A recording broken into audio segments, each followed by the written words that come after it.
Kebijakan politik Inggris yang dilaksanakan pemerintah Belanda pada awal abad ke-20 dikenal dengan 3 program utama: edukasi, irigasi, dan imigrasi.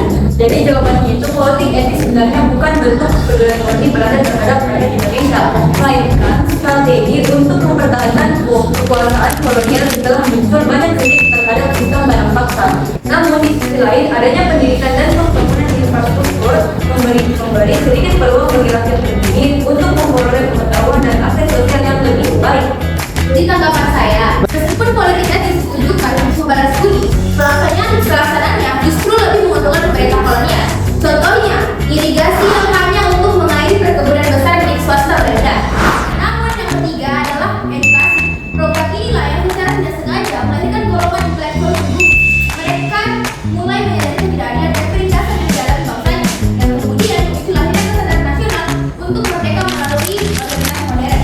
Mereka bisa menciptakan organisasi modern yang kemudian menggagaskan kemerdekaan dari bangsa. Jadi dari 5 pertanyaan ini kita dapat menyimpulkan bahwa kolonial Belanda itu namun akibat kecerobohannya yang memberikan kebijakan politik etis yaitu edukasi, irigasi, dan imigrasi ini, akhirnya edukasi yang diberikan oleh Belanda yaitu membangun sekolah-sekolah, akhirnya itu menyadarkan pribumi. Mereka itu melakukan tanam paksa kepada rakyat Indonesia, yang dimana mereka ini hanya ingin mengambil keuntungan dari rakyat Indonesia sendiri.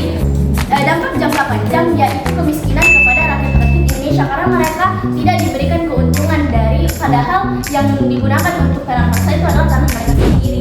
Intinya adalah mereka ini selalu kolonial Belanda ini selalu ingin menguntungkan diri mereka sendiri dan mengeksploitasi bangsa yang mereka jajah.